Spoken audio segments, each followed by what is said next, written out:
రాష్ట్ర రాజకీయాల గురించి మాట్లాడుకున్న ముందు కాసేపు ఇచ్చాపురం గురించి మాట్లాడుకుందాం. గతంలో నేను బెందాలం అశోక్ని ఇంటర్వ్యూ చేసేటప్పుడు పదవి ఉంది, పెత్తనం లేదు 2019-24 మధ్య. అశోక్ దగ్గర పెత్తనం ఉంది కాబట్టి 1 yearలో మీ అచీవ్మెంట్స్ ఏమిటి అంటే ఏమని చెప్తారు? ఖచ్చితంగా మనం చాలా అచీవ్ చేసామని చెప్పుకోవచ్చు.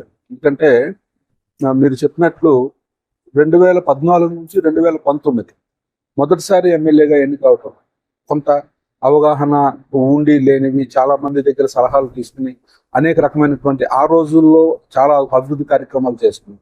కానీ 2019 నుంచి 2024 ఇప్పుడు మీ అందరికీ తెలిసిందే, నియోజకవర్గమే కాదు రాష్ట్రంలోనే ఒక డిఫరెంట్ సినారియో ఆఫ్ పాలిటిక్స్.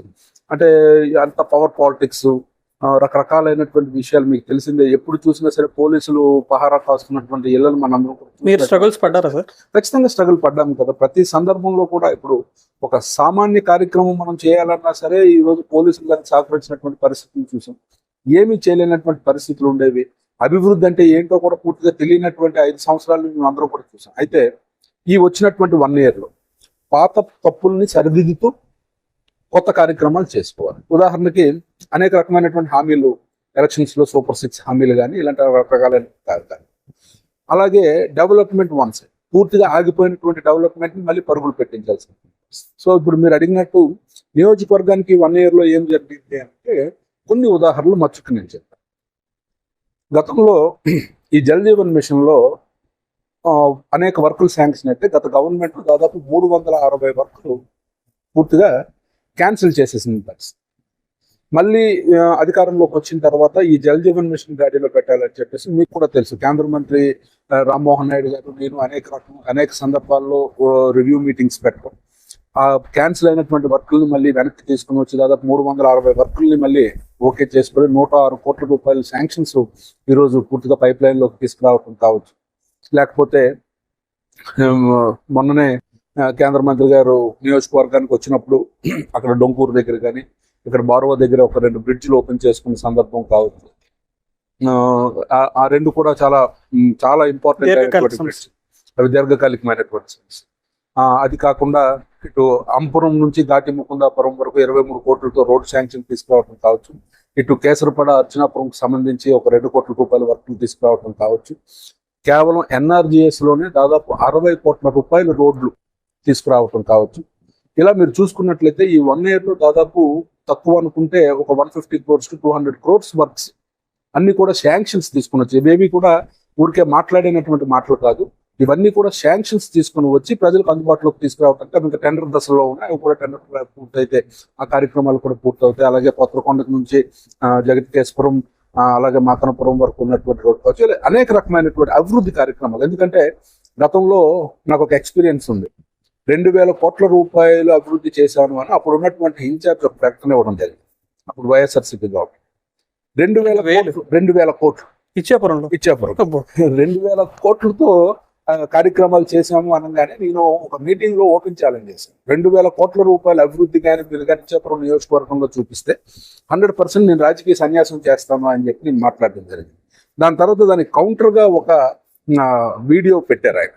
ఏంటి అని అంటే సంక్షేమ కార్యక్రమాలు కూడా అందులో భాగమే అంటారు. సో సంక్షేమ కార్యక్రమాలు అని అంటే ఇప్పుడు మీరు ఇచ్చినటువంటి ఆ 250 పెంచుకొని ఇచ్చినటువంటి 3000 రూపాయలకి వచ్చిన వెంటనే అధికారంలో గత 3 నెలల్లో బకాయిలతో కలిపి 7000 ఇచ్చినటువంటి తెలుగుదేశం ప్రభుత్వంకి ఈ రోజు కానీ మేము లెక్కలు వేసుకుంటే దాదాపు నేను 4000 కోట్ల అభివృద్ధి గురించి చెప్పుకోవచ్చు. సో సంక్షేమాన్ని అభివృద్ధిని ఒక ఘాటున కట్టాల్సినటువంటి పరిస్థితి. సో అభివృద్ధి అనేది ఖచ్చితంగా ప్రజల జీవన ప్రమాణాలు పెరగడానికి ఏ రకంగా ఉపయోగపడితే అందరికీ తెలిసినటువంటి. సో మేము మౌలిక సదుపాయాలు లైక్ డ్రింకింగ్ వాటర్, అన్నిటికన్నా మీకు చెప్పాల్సినటువంటి అంశం ఏంటంటే ఇచ్చాపురం మున్సిపాలిటీకి వంశధార నదీ జలాలు తీసుకొని వచ్చి మొన్ననే ఇచ్చాపురం మున్సిపాలిటీకి కూడా నీళ్ళు ఇచ్చినటువంటి సందర్భం మా తెలుగుదేశం పార్టీ ఘనతని చెప్పుకోవాలి, కూటమి ప్రభుత్వం ఘనతని చెప్పుకోవాలి. సో ఈ రకంగా ఏంటి అని అంటే మనసు పెట్టి ఆలోచిస్తున్నాం. ఈరోజు హార్టికల్చర్ డిపార్ట్మెంట్ లేకపోతే ఎంఎస్ఎంఈలు డెవలప్ చేసే కార్యక్రమం కావచ్చు, రైతుల్ని సీడ్ యాప్తో రైతుల్ని అనుసంధానం చేసి వాళ్ళని ఎంటర్ప్రీనర్స్ గా మార్చే కార్యక్రమం కావచ్చు. ఈ రోజు మీకు తెలుసు చంద్రబాబు నాయుడు గారి స్లోగన్ 1 family 1 entrepreneur అని చెప్పేసి ఒక స్లోగన్ తీసుకుంటారు. సో దాన్ని మనం ఎంతవరకు, ఎందుకంటే ఇక్కడ ఉన్నటువంటి రా మెటీరియల్ పర్టికులర్లీ కోకోనట్ లేకపోతే ఫిష్ కావచ్చు, లేకపోతే కొన్ని ఏరియాస్ లో టమాటా లాంటివి కూడా హార్టికల్చర్ క్రాప్స్ గ్రో చేస్తున్నటువంటి పరిస్థితి. సో వీరందరినీ ఎంటర్ప్రీనర్స్ గా మార్చడానికి ఏ రకమైన సో మేము ఒక ఐడియాలజికల్ డెవలప్మెంట్, ఒక సమ్మిటివ్ డెవలప్మెంట్, ఒక హోలిస్టిక్ డెవలప్మెంట్ ని మేము ఈరోజు తీసుకురావాలని ఒక ప్రయత్నం చేస్తున్నాం. సో ఇది మొదటి సంవత్సరం. ఈ మొదటి సంవత్సరంలో కొన్ని కార్యక్రమాలు చేయగలిగాం. ఇంకా కొన్ని కార్యక్రమాలు ఉన్నాయి. ఉదాహరణకు తల్లికి వందనం కావచ్చు, ఉచిత బస్సు ప్రయాణం కావచ్చు, ఇలా మేము ఇచ్చినటువంటి హామీలు ఏవైతే ఉన్నాయో ఖచ్చితంగా అవి కూడా అతి త్వరలో, ఎందుకంటే డెడ్ లైన్స్ కూడా ఇవ్వడం జరిగింది. మీకు తెలుసు, ఈ అకాడమిక్ ఇయర్ స్టార్ట్ అవుతూనే తల్లికి వందనం ఇచ్చే కార్యక్రమం చేస్తాం. అలాగే ఈ రోజు అన్నదాత సుఖీభావ కార్యక్రమాన్ని కూడా పునరుద్ధరిస్తున్నాం. ఆల్రెడీ డీటెయిల్స్ కూడా అన్ని తీసుకునొచ్చు. ఇప్పుడు పిఎం కిసాన్ ఏదైతే ఉందో, పిఎం కిసాన్ లో దాదాపు 23,000 మంది రైతులు ఈ రోజు గుర్తించబడితే ఇంచుమించు దానికి 25% అదనంగా అన్నదాత సుఖీభావ బెనిఫిషరీస్ ని కూడా ఐడెంటిఫై చేయడం జరిగింది.